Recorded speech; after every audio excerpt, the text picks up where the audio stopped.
Nos encontramos con la voz de Carlos Raimundi. Él es exdiputado nacional, abogado, docente universitario, como decía, exdiputado en varias oportunidades en nuestro país, en la Argentina, actual embajador de Argentina ante la OEA. Bienvenido a Esquina América. Muchas gracias, Carlos, por estar con nosotros. Al contrario, un gusto. Y sobre todo comunicarme a través de la querida Universidad de Lanús, ¿no?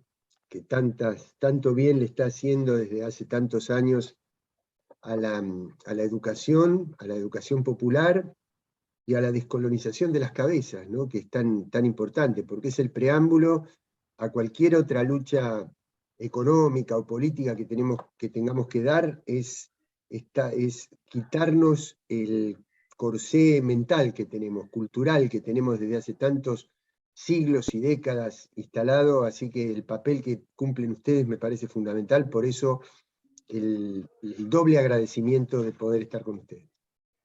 No, muchas gracias a vos. Es verdad, digamos, ese es el proyecto educativo que se ha venido concretando desde la creación de nuestra querida universidad, que está cumpliendo 25 años, así que muchas gracias también por recordarlo, ¿no? Además yo soy docente de la UNLA, ¿eh? Claro, además que sos docente de la UNLA, sí, así es. Sí. En Derechos Humanos y Justicia, ¿verdad? Así es, con Magalí Gómez, que la verdad que es una campeona también de cómo lleva adelante la cursada nuestra. Así que un gusto muy grande. Bueno, aprovechamos y le mandamos un saludo a Maga, gran compañera de Esquina América y del Centro Ugarte. Y bueno, después de esta pequeña introducción y sin mucho más preámbulo, digamos, por la calidad, bueno, de tu rol, por la tarea que venís desarrollando, pero además, digamos, en términos de análisis general político, te queríamos preguntar cómo evaluás el desarrollo de la Cumbre de las Américas, que se ha desarrollado hace apenas algunos días ahí por Los Ángeles, bueno, y el papel de nuestro gobierno, del gobierno argentino, en calidad de representación de la CELAC. Bueno, mira, la cumbre, en primer lugar, la cumbre es un evento que se viene desarrollando desde la década de los años 90. No quiero entrar en demasiados detalles, pero una cumbre similar fue la que tuvo lugar en Mar del Plata en noviembre de 2005, cuando desde ese célebre liderazgo tripartito, digamos, de Hugo Chávez, Lula y Néstor Kirchner, se logró rechazar la propuesta del ALCA, del Área de Libre Comercio para las Américas, porque si nos hubiéramos unido al esquema económico y financiero que proponía Estados Unidos en ese momento bajo la presidencia de Bush, cuando en el año 2008 se produce la crisis financiera internacional, se hubiera desplomado nuestra economía. Entonces, eso constituyó un evento de autonomía de nuestros países, que luego nos permitió profundizar una línea más popular. Quiere decir que uno no está en contra de las cumbres en sí mismas, sino que depende mucho de los contextos, ¿no? Ahora, esta cumbre, a pesar que, si me permitís, quiero sí decir algo. Yo particularmente, personalmente, esto no es la opinión del Estado argentino, yo aquí estoy como haciendo un análisis con ustedes en mi condición de docente de UNLA y desde mi mirada personal. No estoy representando al Estado argentino porque tenemos debates pendientes al interior del frente de gobierno. Yo personalmente no comparto la idea de que todas las Américas somos una misma cosa. No lo comparto. Creo que somos sí una misma cosa todos los países que necesitamos descolonizarnos, que necesitamos emanciparnos. Pero no somos una misma cosa con los grandes centros de poder de donde vienen justamente los mecanismos de dependencia. Entonces, esa idea de integrarnos de manera vertical con un centro de poder, a mí no me complace en absoluto. A mí no me complace en absoluto. ¿Que compartimos algunos valores? Sí, compartimos algunos valores, derechos humanos, libertades, garantías, el sistema electoral pluripartidista, pero el sistema electoral no quiere decir que sea la única manera de construir una democracia. Concretamente, Cuba, que no tiene pluripartidismo a la usanza nuestra, no deja por eso de ser una democracia. Esta es mi opinión personal. Porque allí se vota a nivel de las manzanas, de las cuadrículas, de los barrios, de los talleres, de las fracciones de los campesinos, hasta llegar después a las asambleas regionales y provinciales y la Asamblea Nacional. Y te digo la verdad, no estoy en conocimiento de que hagan falta tener fortunas de decenas de millones de dólares para ser candidato en Cuba, como sí hacen falta en otras, entre comillas, democracias formales. Entonces, con otra cosa que no estoy de acuerdo, te digo la verdad, es con tener 850 bases militares desplegadas por el mundo. No me siento unido a un país que hace eso. No me siento parte de un hemisferio, parte de una escala de valores compartidos. No me siento parte de un sistema que le da libertad a su población civil para tener armas. No estoy de acuerdo. No me siento parte de lo mismo. Por eso de creer que las Américas es una sola cosa, yo particularmente no la comparto. Pero las cumbres están y ahí estamos. Se las puede usar para decirle que no al ALCA o se las puede usar para profundizar la dependencia. ¿Qué pasó en esta cumbre? En esta cumbre el contexto mundial es delicado, es muy particular. Hay un proceso histórico irreversible, a mi modo de ver, que es una pérdida de hegemonía del eje atlántico, noratlántico. Se van perdiendo zonas de influencia, se van perdiendo acuerdos comerciales, se van perdiendo liderazgo en grandes tecnologías, en nuevos materiales, en una cantidad de cosas, en el registro de derechos de propiedad intelectual.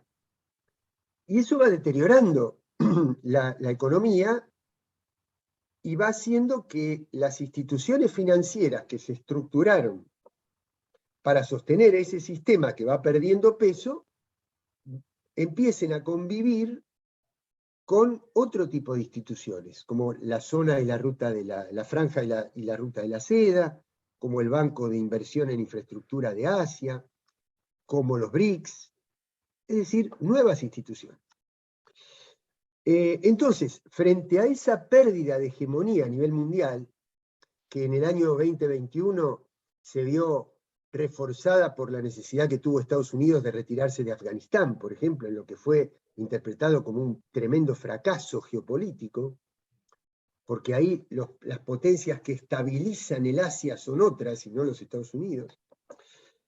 Entonces, Estados Unidos, ¿qué necesitaba? Dice, estoy perdiendo prestigio a nivel mundial, necesito mostrar alineamiento en mi área de influencia más directa, que son las Américas. Patio trasero le llaman al mismo. Entonces se trataba de reeditar el clásico y viejo panamericanismo, la doctrina Monroe. Es decir, Estados Unidos marca el sendero y el resto de América obedece y sigue ese mismo camino. Bueno, ese principio con el que estaba prevista la cumbre originalmente se vio completamente deteriorado, dañado. Primero por López Obrador, que dijo que no iba a ir, después le siguió Arce, el presidente de Bolivia, después le siguió Xiomara Castro, la presidenta de Honduras, que no concurrieron, y después hubo una cantidad de reuniones con el presidente Fernández, que además actuó como presidente de CELAC, Comunidad de Estados Latinoamericanos y del Caribe, y entonces él pronunció un discurso muy fuerte, muy claro, de condena a que había países que no habían sido invitados y condena a las sanciones y los bloqueos.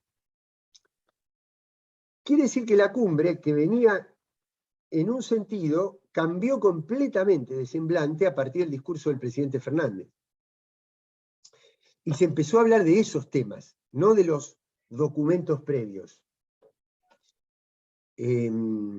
Así que el discurso fue muy importante. Entonces, primero, ya dijimos, hay países que no fueron invitados porque supuestamente el anfitrión no los considera democracias, y yo creo que son otro tipo de democracia, que nadie tiene derecho, nadie puede convertirse en una especie de mesa examinadora, en una especie de oficina de certificación de la calidad democrática de otro. Nadie puede tirar la primera piedra. Cada país construye su sistema político como puede y de acuerdo con sus raíces, con sus tradiciones, con su cultura, con su historia, etc. Y lo otro, condenar mucho los bloqueos, porque si hay un país que vos le impedís gozar de la riqueza petrolera, por ejemplo, le impedís comerciar con el mundo, obviamente eso después va a deteriorar las condiciones de vida. Deteriora las condiciones de vida, hay una situación social delicada, se la tilda de crisis humanitaria, entonces después se dice, si hay crisis humanitaria tenemos que intervenir desde el exterior. ¿Quién lo hace? El mismo que causó la crisis. Entonces, bueno, esas trampas ya somos grandes, somos países adultos, nos damos cuenta, y ese tipo de maniobras también las rechazamos. Así que con ese clima, digamos, se desarrolló esta última cumbre.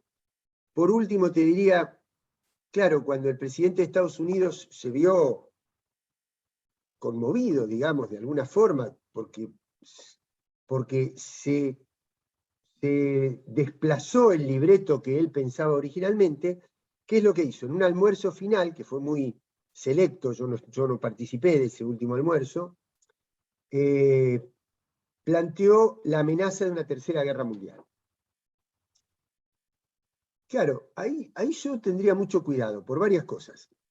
Primero porque si el mensaje era, bueno, puede ser que discrepemos porque ustedes creen, dicho en palabras del presidente, ¿no?, de Estados Unidos, ustedes creen que había 3 países que tenían que venir, yo consideré que no, pero eso es una diferencia menor. Ahora estamos ante la guerra mundial y hay que ver quiénes están de un lado, de qué lado están ustedes. Es decir, salir del otro aprieto en el que se encontraba, planteando una situación catastrófica de este lado. Y ahí, yo diría, ¿qué le contestaría yo? ¿Qué le contesto políticamente? Bueno, si hay riesgo de una guerra, no sigan mandando dinero para armas, por Dios. No sigan. En las últimas 3, 4 semanas se aprobó un presupuesto de 54.000 millones de dólares para mandarle a Ucrania, cuando lo que hay que hacer es favorecer la negociación pacífica y diplomática, no la provisión de armas cada vez más sofisticadas y el aumento del presupuesto de la OTAN. Y la Argentina con más razón, porque tenemos la OTAN en el Atlántico Sur, en Malvinas, así que no podemos de ninguna manera estar en favor del bando que nos está usurpando el territorio insular y marítimo en el Atlántico Sur. Así que bueno, un poco esta sería la conclusión general de la cumbre, Soraya. Bueno, sí, nos has dicho un montón. Lo cierto es que bueno, queremos seguir charlando porque sobre este tema yo te repreguntaría algunas cuestiones, pero quiero seguir charlando de algunos otros temas porque sin ninguna duda, digo, en los últimos meses, o un poco más también, ¿no? Ha habido una serie de elecciones en nuestra región que ha posibilitado que después, incluso de procesos de movilización social muy fuertes, como en Chile, en Colombia, en Perú, digamos, los proyectos nacionales, plurinacionales y populares retomen el gobierno, ¿no?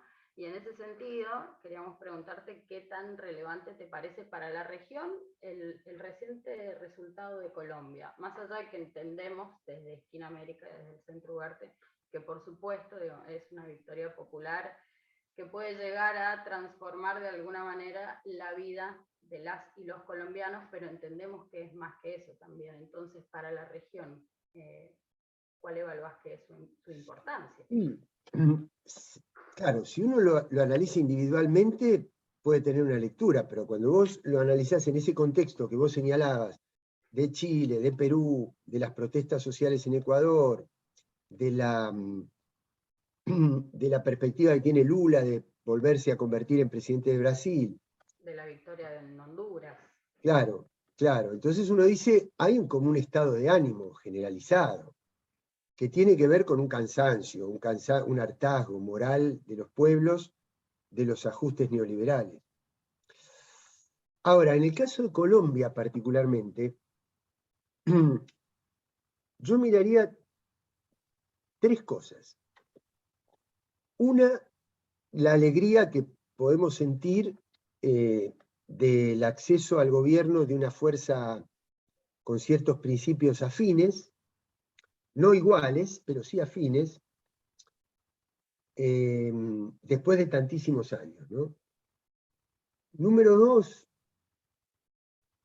que creo que no somos todavía realmente conscientes de lo que significa en este proceso de declinación del eje atlántico a nivel mundial, lo que significa para Estados Unidos haber perdido Colombia. 8 bases militares, el esquema de la DEA, el Plan Colombia, el control de la sociedad, el control de los grupos económicos, la presencia de sectores paramilitares, una cantidad de factores muy fuertes. La frontera con Venezuela. La frontera con Venezuela, totalmente, totalmente. Desde allí vinieron, desde actos ofensivos, digamos, contra la soberanía de Venezuela, hasta los pasos que fueron quitándole la moneda nacional a Venezuela para producir la altísima inflación y la sequía de peso venezolano. Bueno, que por suerte fue uno de los primeros temas que abordó Petro, ¿no? El de restablecer la normalidad en el paso de los pasos fronterizos. Y lo tercero es, suponete vos por un momento, imagínate que sos Petro, y vas subiendo las escaleras de la casa del Palacio de Gobierno en Bogotá, y tenés que manejar un Estado que está absolutamente colonizado por estas estructuras de poder. Quiere decir que no va a ser sencillo. Entonces nosotros tropezamos con un problema que es generar tremendas expectativas de cambio y probablemente no tener todas las herramientas que necesitaríamos tener para satisfacer esas expectativas de cambio. Así que la situación es auspiciosa, pero al mismo tiempo delicada. Yo con esto no quiero desalentar ninguna expectativa, ninguna utopía, pero sí tengo la obligación de partir de un diagnóstico correcto de la realidad, que no es, digamos, que tiene que tener cierto romanticismo en términos de los sueños y del coraje que uno tiene que tener cuando gobierna, pero que no tiene que tener una lectura romántica en el de pensar que va a ser sencillo, o que va a ser rápido, o que así de un día para el otro vamos a poder construir todas esas herramientas que necesitamos para profundizar un proyecto de cambio revolucionario en la región, porque no va a ser tan sencillo hacer. Bueno, y nos habías planteado, ¿no?, el tema de la calidad democrática, si se quiere, pero más allá de que lo ponías en términos de que Estados Unidos se aduce el poderío para seguir evaluando, digamos, la calidad democrática en términos formales, digamos, porque también entendemos desde aquí que puede haber otra forma de democracia mucho más participativa, mucho más popular, y que entendemos que es la que procuran llevar adelante los pueblos como el cubano o el venezolano.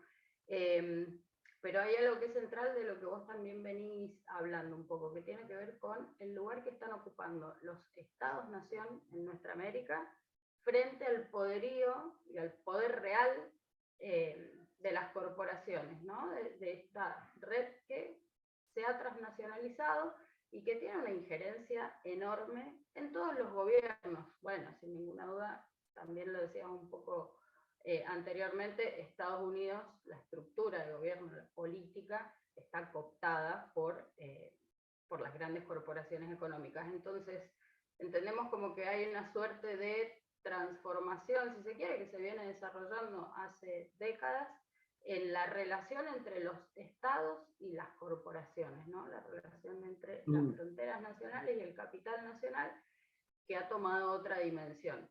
Bueno, digo, se avanzaría, ¿no? Como algunos autores hablan de una gobernanza global con un fuerte peso de esta red transnacional de empresas. Entonces, ¿cuál crees, no? Mira, ¿Cuáles son los desafíos? ¿Qué hacemos frente a esto, los Estados-naciones? es que yo creo que detrás de esta disputa de hegemonía entre Estados Unidos y China, lo que hay es algo más profundo, que es esa disputa de modelos de gobernanza global.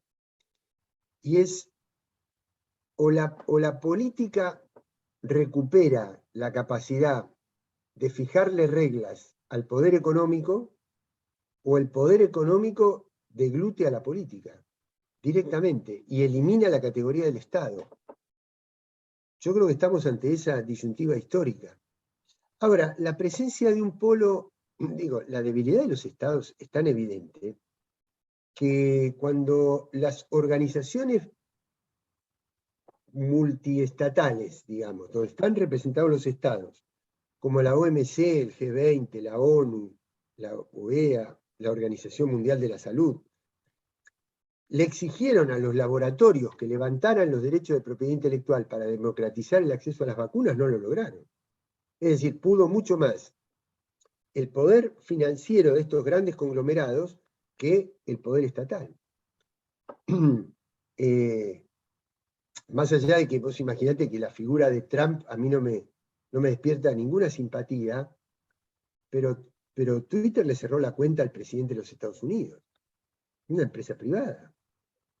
Entonces, ahí está donde se ve claramente la dependencia, el manejo de los datos y de los algoritmos que trabajan sobre esos datos, que tiene Amazon como comercio electrónico, que tiene Google por la concentración de información, y cómo actúan después sobre las redes sociales, eso está en manos privadas, no está en manos estatales.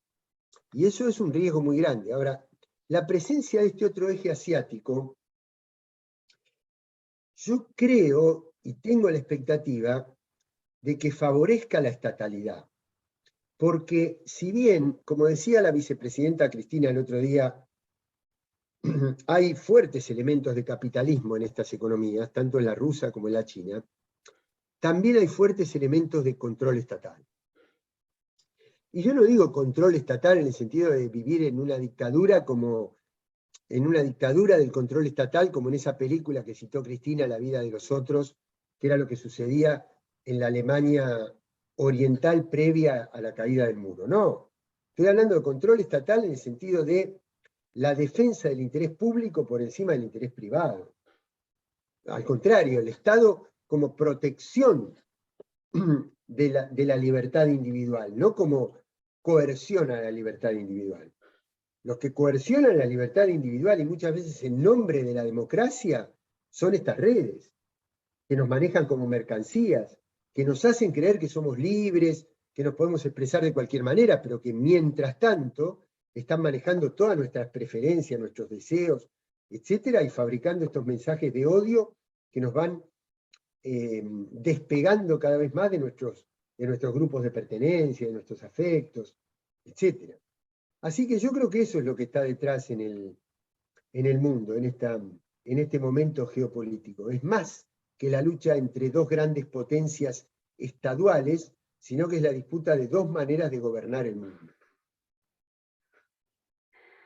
Bueno, y hablando de la situación global, ¿no? Estamos evidentemente, ya casi es una verdad de perogrullo, en una crisis alimentaria y energética generalizada, que venimos arrastrando desde hace décadas, ¿no? Pero que se ha visto profundizada por el enfrentamiento bélico entre Rusia y la OTAN, me gusta decir, en territorio ucraniano. Lo cierto es que, bueno, frente a esta realidad, nuestra región cuenta con una riqueza invaluable de recursos alimentarios y energéticos. Entonces, ¿cuáles crees que podrían ser los mecanismos regionales para aprovechar esta coyuntura? Digo, y cuáles son los desafíos, porque un poco también esto me lleva a pensar, bueno, puede que tengamos toda esta riqueza, pero lo cierto es que la pregunta es en manos de quién Tal está. cual, tal cual. Bueno, lo que pasa es que con las intervenciones tuyas a mí me queda poco por agregar. Ay, perdón, no. No, al Pero contrario, no es la al idea. contrario, al contrario, te lo digo como un elogio en el sentido de que vos lo decís casi todo. Mira, en el proceso que va de la Primera Guerra Mundial, el periodo de entreguerras y la Segunda Guerra Mundial del siglo XX, hubo obviamente una catástrofe a nivel mundial, básicamente en Europa, pero hubo un saldo residual para nuestras economías que fue el proceso de industrialización y de sustitución de importaciones. Y nosotros en este momento, con la altísima inflación que se disparó a partir del... ya venía con antelación, ¿no? Pero se agudizó por el conflicto bélico, uno dice, pero claro, pero si América, y la Argentina en particular, es tan rica y tan abundante en energía y en alimentos, debería constituir un beneficio para nuestros pueblos que los precios de eso que nosotros exportamos y tenemos en abundancia estén por las nubes. Entonces tendría que ser auspicioso para nuestros pueblos y sin embargo nuestros pueblos sufren. Entonces uno dice, pero ¿cómo? Y claro, porque el problema no es el precio internacional, el problema es la apropiación de la renta. Es quién se queda con la ganancia de eso.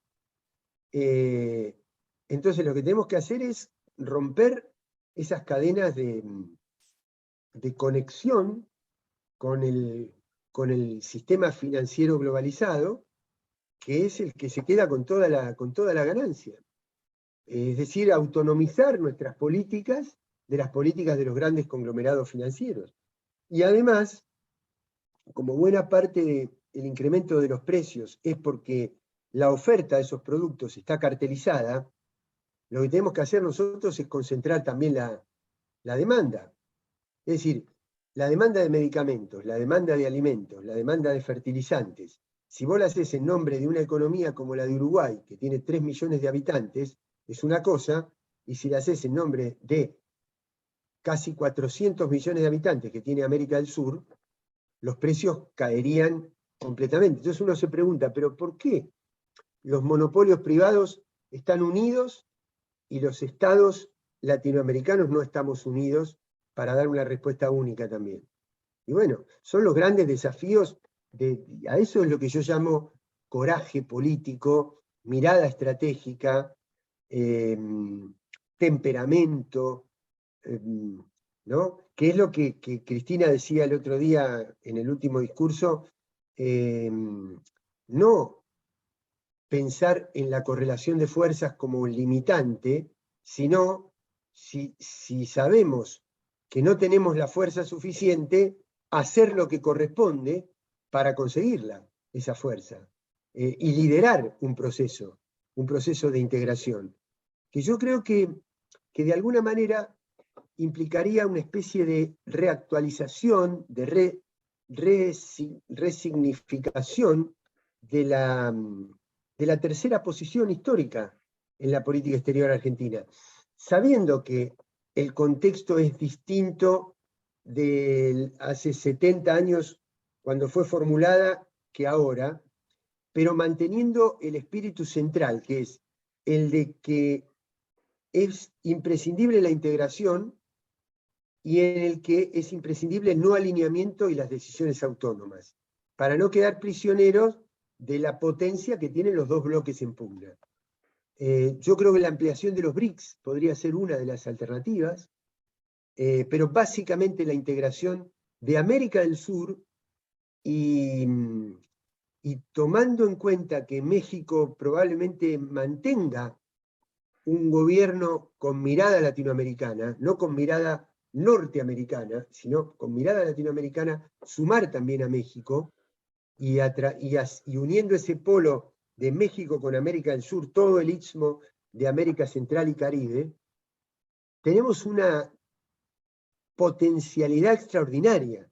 Lo que hace falta es la intervención de la política en términos proactivos para concretar, para materializar esas posibilidades.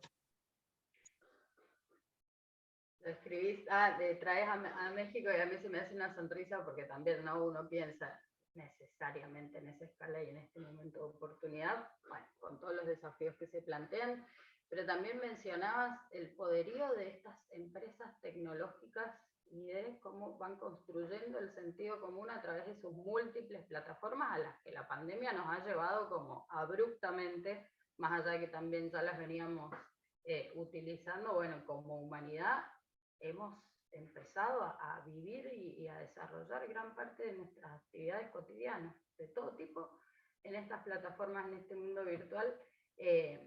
Bueno, y mencionabas esto, ¿no? Su poder de no solo construir sentido común, sino de abrir o cerrar voces, si se quiere. Yo me pregunto esto que me hace pensar en, ¿crees que también el territorio virtual está funcionando como, o puede ser un territorio de organización y lucha a otra escala? Digamos, porque nosotros sabemos, los pueblos conseguimos nuestras conquistas y avanzamos en múltiples escenarios, pero uno de ellos es la calle, ¿no? La masividad y la expresión popular para tensionar decisiones políticas, pero también, bueno, se están generando espacios de comunicación y de organización virtuales en relación a algunas causas en particular. ¿Vos crees que esto tiene cierta relevancia social? Sí. ¿O que... Bueno, nos ha venido cambiando la forma de vida, ¿no? Sí, sí, sin duda, sin duda. Es decir, nosotros estamos recuperando paulatinamente la presencialidad en todos los aspectos, también en el trabajo, pero posiblemente no sea total esa recuperación, sino que vayamos a un sistema híbrido. Yo no me animaría a decir que el territorio de lo virtual va a reemplazar el territorio de lo presencial, pero sí va a convivir. Por lo tanto, es un espacio de lucha, sin ninguna duda. Y son herramientas, son instrumentos de la tecnología, que los ha habido en todas las épocas. Es decir, cuando no existía la rueda o el arado, la rueda y el arado eran innovaciones tecnológicas que modificaban los paradigmas de vida. El problema, voy a decir algo que es muy remanido. La energía nuclear se puede utilizar para bombardear Hiroshima o para irradiar en terapias y en tratamientos médicos. Entonces, ahí está la voluntad de la raza humana, digamos, de cómo utiliza esos avances tecnológicos. Yo creo que así como te decía que hay una tendencia histórica irreversible al fin de la unipolaridad, y eso es auspicioso, también veo una tendencia histórica al crecimiento de las ultraderechas. Es decir, que la salida del neoliberalismo no necesariamente va a ser democrática. Puede ser xenofóbica, puede ser ultraindividualista, puede ser racista, puede ser fascistoide. Ahí va a estar, de nuevo, el coraje de la política para intervenir. ¿Por qué? Porque las nuevas modalidades, la cultura de lo desechable, el acortamiento de todos los plazos, la necesidad de comunicarnos en una cantidad determinada de caracteres y si no es aburrido y lo descartamos, todo eso incide en las relaciones interpersonales. Es decir, no es que yo, por ejemplo, uso una maquinita para afeitarme y la tiro, uso un material quirúrgico descartable uso cualquier producto y lo desecho. Y ahora eso sí, las relaciones interpersonales, familiares, de afecto, de amistad, todo eso sigue el mismo camino. No, no, nos va modificando la percepción de la vida en general. No hay una división tan tajante entre cómo son las relaciones con los bienes tangibles que con los valores intangibles interpersonales. Va incidiendo en una cosa. Entonces, una cosa en la otra. Entonces, hay toda una... es decir, todo esto favorece mucho más el impacto, la reacción, lo negativo, el mensaje de odio, que el mensaje de afecto, que lo constructivo. Entonces hay que dar una pelea en lo cultural muy fuerte, muy abarcadora y muy audaz. Y muy audaz. Porque lo que está en juego no es un sistema político u otro. O sea, yo no creo, y en esto el Centro Ugarte ha hecho contribuciones extraordinarias en indagar el pensamiento profundo de los pueblos originarios de nuestra América, por ejemplo, y en rescatar el concepto del buen vivir, de las nuevas constituciones latinoamericanas y demás. Porque mi aspiración no es a que todos vivamos como se vive en una ciudad de avanzada en Dubái o en Canadá. Mi expectativa es a que modifiquemos nuestros paradigmas de lo que significa ser felices, de lo que significa vivir, de lo que significa contemplar la naturaleza, darnos tiempo para el ocio, para la creación, para el arte, para el afecto. Por eso, por ejemplo, ¿dónde está escrito que la jornada laboral tiene que ser de 8 horas? Cuando se hizo la lucha a finales del siglo XIX para establecer la jornada de 8 horas, era la disminución de la jornada laboral, porque era de 16, o de 12, o de 13, o de 14. Se la redujo, es decir, hubo reducción de la jornada laboral ahí. Entonces, ¿por qué no ahora? Que la tecnología te permite producir lo mismo en menos tiempo. ¿Qué tiene de malo eso? ¿Qué tiene de malo? Al contrario, me da más tiempo para estar con mis hijos, con mis hijas, con mi familia, con mis afectos, para estar tirado en un parque. ¿Por qué es malo eso? ¿Por qué? Porque es malo desde la perspectiva del frenesí de la acumulación de ganancia financiera, que ha generado dos grandes cataclismos. Una concentración de riqueza en fortunas que no alcanza la vida para gastarse, cosa que es irracional, es ridículo, pero aún así parece más importante la persona que logró eso que la persona que está diciendo esto que estamos hablando. Y lo otro, el otro punto límite es el cataclismo a nivel ambiental. Entonces, digo, ¿cuál es el mérito de ese sistema? Si nos ha llevado a una catástrofe atrás de la otra, nos ha llevado a tener una parte del mundo sobreexplotada y otra parte del mundo sin trabajo. Una parte del mundo con hambre y la otra parte del mundo con sobrepeso. ¿Cuál es el mérito de este sistema? Entonces, tanto cuesta ver que tenemos que cambiar de paradigmas. Por eso, la pandemia, que fue un hecho tan inédito, tan desconocido, tan global, que no tenía antecedentes, no los tiene, yo no creo que haya que utilizarla para decir, y bueno, viste, la pandemia fue la que nos puso límites. No, justamente hay que aprovechar un hecho tan inédito para cambiar de paradigmas, no para resignarse a decir, mirá lo que me pasó, no pude hacer lo que tenía que hacer. No, con esto que me pasó, tengo que hacer cosas completamente distintas, porque si sigo haciendo lo mismo, en poco tiempo tengo otra pandemia y en poco tiempo tengo agudizados todos estos conflictos.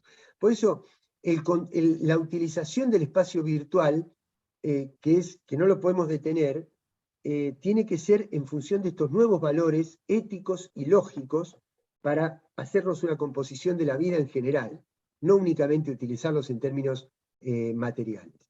Muchas gracias, Carlos. Estamos ante una oportunidad histórica. Eso nos trae un montón de problemas, un montón de desafíos, pero también los pueblos del mundo, los pueblos decididos a ser libres y a vivir dignamente tenemos varios ejemplos. Bueno, eso es esos desafíos son los que alimentan la pasión por vivir y por convivir. Y por convivir y por vivir humanamente, hasta que sea humana la humanidad.